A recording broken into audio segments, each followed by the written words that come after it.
नमस्ते, जय हिंद, ये है the Awara Musafir show clips.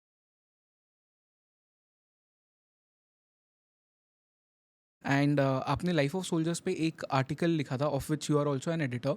उसमें एक आर्टिकल था वेरिन आप बता रहे थे कि 2025 में जियोपॉलिटिकल चेंजेस क्या आने वाले हैं, और आपने 6 मंथ्स के प्रेडिक्शंस दिए थे। काफ़ी सारे प्रेडिक्शंस उसमें से ऑलरेडी सही हो गए हैं। तो I want to get to know from you कि जियोपॉलिटिकल ब्लूप्रिंट फॉर 2025 क्या होने वाला है। I think there are major changes that are going to take geopolitically. Trump के आने से जो इम्पैक्ट आया है उसको विजुलाइज करना 2 महीने 3 महीने पहले जो है वो बहुत मुश्किल था. But I was doing a research on this, how he is likely to react and how the world is likely to react to all those Yep. changes. और 3 महीने पहले मैंने ये आर्टिकल लिखा जिसके अंदर जो है इम्पोर्टेंस ऑफ यूरोप जो है वो कम होगी and how he is likely to enforce in a way ceasefire between Russia and Ukraine and what is going to happen as far as Israel is going to be there and Gaza is going to be there. Most of the predictions, including actually the financial markets, have come true. मुझे ऐसा लगता है 2025 के अंदर 2025 is going to be the year of US and India. Overall जो importance है वो Europe की जो है वो कम होने वाली है. The main players as far as the world geopolitics is concerned is going to be the US and India. China की भी इम्पोर्टेंस पहले से थोड़ी जो है वो कम होने वाली है एंड चाइनीज़ जो है they are a major player too but at the same time the importance और the over importance that has been given to China in the last 3-4 years that is going to slightly mellow down. We would see a shift into the money that is flowing into China from China to India. There would be a gradual decoupling from China of the FIIs and it would come into India. As far as the military powers is also concerned, I think India would be in a much better shape. Collaboration and coordination with all the other Quad nations. I feel by the end of 2025, Quad may be a military alliance as well. Okay, अब Yeah, तक तो economic alliance है वो। yes.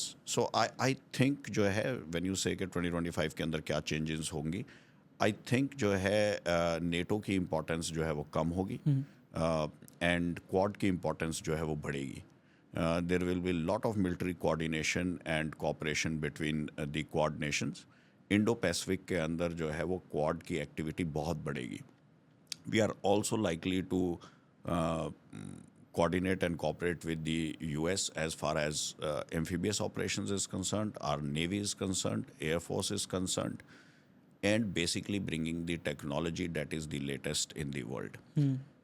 So ये सारे के सारे changes होने वाले हैं. Politically जो changes जो है आने वाले हैं उसके अंदर Russia towards the end of 2025 थोड़ा सा जो है मेलो डाउन होकर शेल में थोड़ा सा चले जाएगा एंड जो है basically it will be US and the China with will be calling the shots.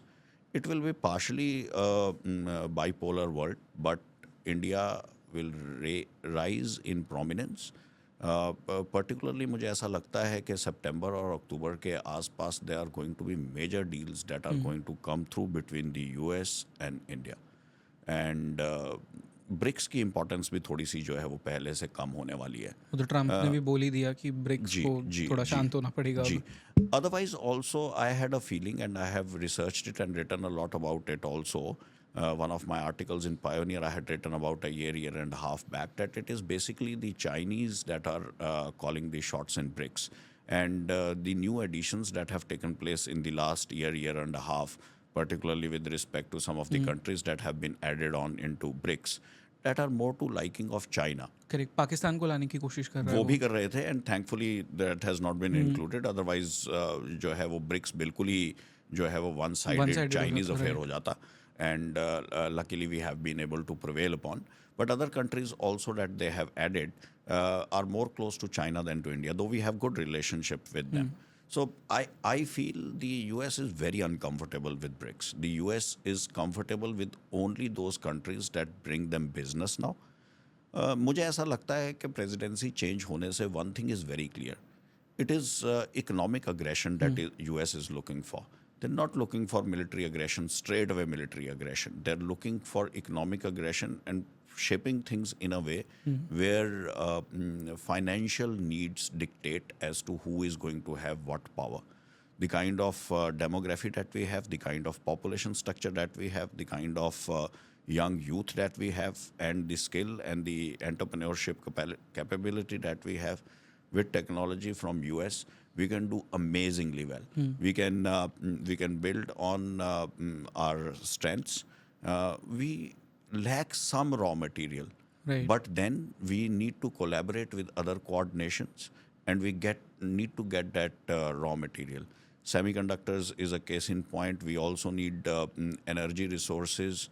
We also need raw material as far as making EVs, lithium, and such like things are concerned. This raw material may be required at various places, and we could become a manufacturing hub with the help of these Quad nations. So initially, economically, we need to coordinate much more with the Quad nations, and then subsequently, by the end of 2025, I think we should think seriously about Quad having military alliance as well. Trump के आने के बाद में जिस तरह से अब world का एक नज़रिया चेंज होने वाला है, क्योंकि ट्रंप जो आपने एक और बात कही कि यूएस अब शायद चीज़ों को एक उस नज़रिए से देखेगा कि जहाँ से वो पैसा ज़्यादा बना सकते हैं, नॉट फ्रॉम अग्रेशन वाला पर्सपेक्टिव. एंड जो अभी रिसेंटली ट्रंप ने एक वो स्टेटमेंट भी दिया था कि गाज़ा स्ट्रिप को वो रियल एस्टेट प्रॉब्लम की तरह देख रहे हैं, विच इज़ बिजार. मतलब एक प्रेसिडेंट इतना बड़ा एक स्टेटमेंट दे रहा है. How do you think Bharat और अमेरिका के रिश्ते जो है वो आने वाले सालों में इवॉल्व होंगे, क्योंकि यहाँ पे बहुत कुछ है अभी डिस्कवर करने के लिए. आप देखो कि जो है इकोनॉमिक फैक्टर्स बहुत इंपॉर्टेंट फैक्टर्स हैं. बहुत टाइम तक जो है यस आइडियलिज्म जो है वो चलता नहीं है, and economic factors make a day to day difference in people's life. रोज़मर्रा की ज़िंदगी के अंदर जो है वो फ़र्क पड़ता है. प्रेसिडेंट ट्रंप जब बोलते हैं कि इकोनॉमिक फैक्टर्स बहुत इंपॉर्टेंट हैं, वो एक्चुअली हैं. वो उनके इंटरनल ऑडियंस के लिए भी बहुत इंपॉर्टेंट है और हमारे लिए भी हैं. आप देखिए, अगर जो है वो जॉब्स जो है हमारी कंट्री के अंदर आनी है, हमारे यूथ को जो है वो प्रॉस्पर करना है, एंटरप्रेन्योरशिप जो है वो आनी है टेबल के ऊपर. यहाँ हमें जो है अगर टेक्नोलॉजी मिलेगी और उससे हम जो है वो ग्रोथ, इकोनॉमिक ग्रोथ ला सकते हैं. इकोनॉमिक ग्रोथ जो है वो सबसे पहली चीज़ है, और उसके बाद ही आपकी बाकी सारी पावर एंड प्रेस्टीज एंड जो है आपका स्ट्रेटेजिक जो आपकी कैपेसिटी है, जो आपका जो है वो से है इन दी वर्ल्ड, वो आपके इकोनॉमिक पावर से ही इनिशियली तो जो है वो बढ़ता है. सो ही इज़ एब्सोल्युटली राइट. दो आई डोंट एग्री कि जो है वो गाज़ा एक जो है वो रियल स्टेट का वो है. हाउएवर जो उनका सॉल्यूशन है कि जो है गाज़ा के अंदर जो है those people also need to live in peace. उनका ओवरऑल अगर आप होलिस्टिक जो उन्होंने जो है वो ब्लूप्रिंट दिया है, उसके अंदर मेजर बात जो है वो गाज़ा के अंदर जो पैलेस्टीनियंस रह रहे हैं उनके पीस में रहने की भी जो है वो बात हो रही है. हालांकि उसका जो है वो ब्लूप्रिंट के वो कब वापस आएंगे, कैसे वापस आएंगे और आएंगे कि नहीं आएंगे, ये उन्होंने जो है क्लियर नहीं किया है. बट आप उसको एक होलिस्टिकली जो है एक रियलिस्टिक चीज़ को देखिए, आउट ऑफ द बॉक्स देखिए. पिछले जो है जब से वो वर्ल्ड वॉर 2 के बाद इज़राइल का जो है वो घर बना है, वो एरिया सारा जो है वो अनस्टेबल हो गया. 5 से 6 जो है वो लड़ाइयाँ हो चुकी हैं. हज़ारों लाखों लोग जो है वो मारे जा चुके हैं. पैलेस्टीन जो है वो नाम में ही एग्जिस्ट करता है. उनकी जो है वो उनके पास न खुद गवर्नेंस की जो है वो पावर एग्जिस्ट करती है, और कभी तो जो है उनको टेररिस्ट टेक ओवर कर लेते हैं, और कभी जो है वो उनका लैंड एनक्रोच हो जाता है इज़राइल के द्वारा. तो वो जो है एक ऑक्यूपाइड टेरिटरी बन जाता है, कभी जो है वो अग्रेसर्स बन जाते हैं, टेररिस्ट्स बन जाते हैं. तो एक नीट एंड क्लीन सिस्टम तो नहीं है. एक ऐसा सिस्टम जो है वहाँ पे क्रिएट हो गया है जहाँ पे जो है स्टेबिलिटी लाना, जब तक के कुछ बाहर से कोई out of the box solution नहीं आता, स्टेबिलिटी लाना ऑलमोस्ट इम्पॉसिबल हो गया है. अब इतनी ज़्यादा हेट्रेड जब आपस में एक दूसरे के साथ है, whatever happened on October 7th, people have been killed, raped and such like things. उसके बाद जो है वो इज़राइल की बम्बार्डमेंट में लगभग 50,000 लोग जो है वो मारे जा चुके हैं, इवन मोर. इतनी हेट्रेड के बाद आप खुद रियलिस्टिकली सोचो कि क्या वो साथ साथ रह पाएंगे? कभी यू जस्ट थिंक इट. आप खुद ही सोचो, आपकी किसी जो है आपके पड़ोसी के साथ, या जो है जिसके साथ आप लैंड शेयर करते हो, या रिश्तेदार के साथ भी, ये तो रिश्तेदार भी नहीं है, रिश्तेदार के साथ इतनी ज़्यादा एनिमोसिटी हो जाए कि आप उनके एक रिश्तेदार को एक जो है वो सगे संबंधी को जान से मार दो और वो आपके को मार दे, तो फिर वो साथ साथ क्या रह पाएंगे? बहुत कभी मुश्किल है। नहीं। सो इस तरह की जो है एक जो है वो पीसफुल सेटलमेंट जो है वहाँ करना ऑलमोस्ट इम्पॉसिबल हो गया है। गाज़ा जो है वो ऑलमोस्ट इन रूइंस है। राइट। हमास जो है उसके ऊपर से अपना जो है वो छोड़ नहीं रहा है। बाकी इस्लामिक वर्ल्ड का भी उसके ऊपर काफ़ी जो है वो अरब नेशंस का काफ़ी जो है वो वहाँ पे जो है वो इम्पैक्ट है। साइमल्टेनियसली जो है वो Israel is very aggressive nation, और वो जो है इस तरह की इन्ग्रेशंस जो है वो इन फ्यूचर जो है कि ना हो, वो टॉलरेट भी नहीं करेंगे। तो इट इज़ बेटर कि जो है एक out of the box solution जो है वो ढूंढा जाए, और इस सॉल्यूशन के तहत जो है उनका बहुत अच्छा प्रेसिडेंट ट्रंप का लगता है कि एक अप्रोच है जो कि वो इकोनॉमी ड्रिवन करना चाहते हैं, बहुत सारा पैसा पंप इन करना चाहते हैं, और उस पैसे से जो है कहीं और उनको रीसेटल करना चाहते हैं। ऑब्वियसली जब वो पैसा जो है वो कहीं और लगाएंगे और उनको रीसेटल करेंगे, that money has to be, because he thinks like a businessman. तो वो जो है चाहते हैं कि वो पैसा रिकवर भी हो, तो वो पैसा कैसे रिकवर करना चाहते हैं? वो शायद उस लैंड से रिकवर करना चाहते हैं, करेक्ट। जो I don't agree, but well that's the way he thinks.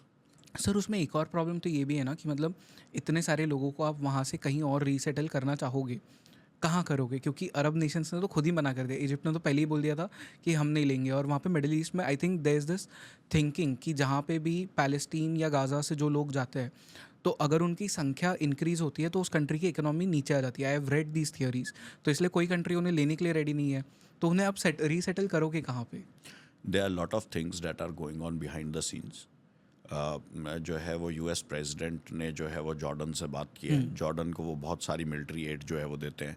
उन्होंने बोला कि हम मिलिट्री एड जो है वो नहीं देंगे जॉर्डन को अगर वो नहीं लेंगे। इनिशियली जॉर्डन वाज रिलक्टेंट, फिर उसके बाद उन्होंने अभी 2000 के करीब फैमिलीज़ को जो है वो रीसेटल करने के लिए Jordan has agreed. Similarly Bahrain के अंदर जो है वो यूएस का एक बहुत बड़ा बेस है। बहरीन के साथ जो है वो उन्होंने उनके जो है किंग है उनको बुलाया है for talks.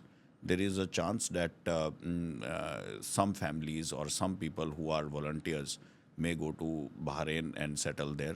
There is also a talk with Egypt. हालांकि इजिप्ट ने भी, आप बिल्कुल सही कह रहे हैं, मना किया है, लेकिन इजिप्ट को भी बहुत सारी एड जो है वो यूएस प्रोवाइड करता है। तो वो कह रहे हैं कि वो एड इसी तरह से दी जाएगी अगर सर्टन पर्टिकुलर एरिया जो है वो आप पैलेस्टीनियंस के लिए जो है वो ईयर मार्क करोगे एंड उसको उनको जो है वहाँ पे रिहेबिलिट करोगे। आप जो है लगभग जो है कितने लोगों की बात कर रहे हो? आप 15 लाख लोगों को रीसेटल करने की बात कर रहे हो। अब 15 लाख लोगों को रीसेटल करना इतना भी कोई बहुत बड़ी बात नहीं है। I know people are against it because we have all been talking about a 2 state solution, और हम बात कर रहे हैं कि पैलेस्टीन की एक इंडिपेंडेंट जो है वो स्टेट हो गई। हमारी कंट्री का भी यही स्टैंड है कि जो है वो एक 2 स्टेट सोल्यूशन होना चाहिए और पैलेस्टीन होना चाहिए। लेकिन एक ये डी नोवो थॉट है और एक ये जो है डी नोवो सॉरी प्रोसेस है जो इनिशिएट किया गया है। अब इस प्रोसेस के अंदर इसको किस तरह से restriction, there would be resistance, there would be hurdles, there would be challenges.